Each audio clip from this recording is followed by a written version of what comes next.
Hello, my friends, and welcome to today's video break. Psalm 36, verse 11 says, "May the foot of the proud not come against me, nor the hand of the wicked drive me away."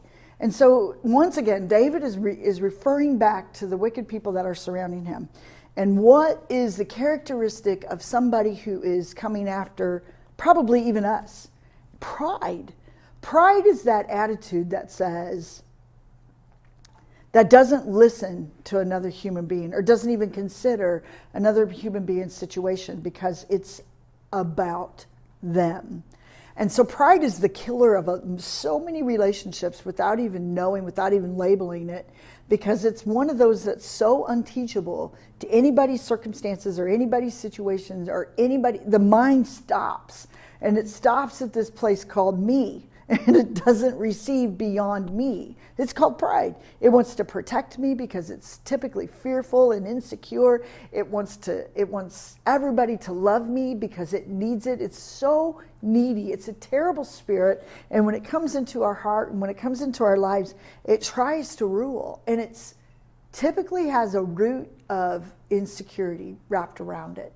And so David's enemies were prideful enemies, one of the hardest evils to come against you and come against me.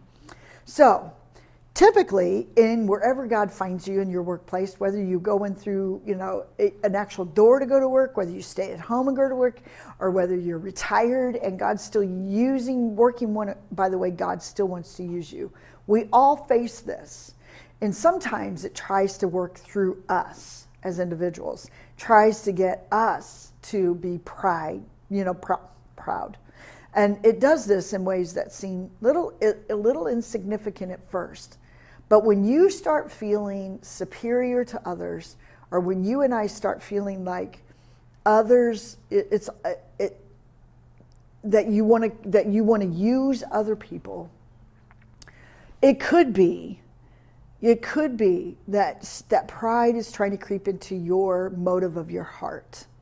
And so I think it's so imperative that we can see it and identify it so easily in others. And typically we can see it and identify it in others because we struggle with the same thing.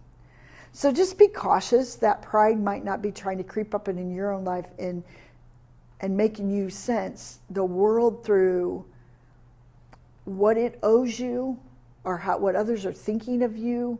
When you have to follow everything up about me, what is about me, you might be just having a little bit of a pride issue.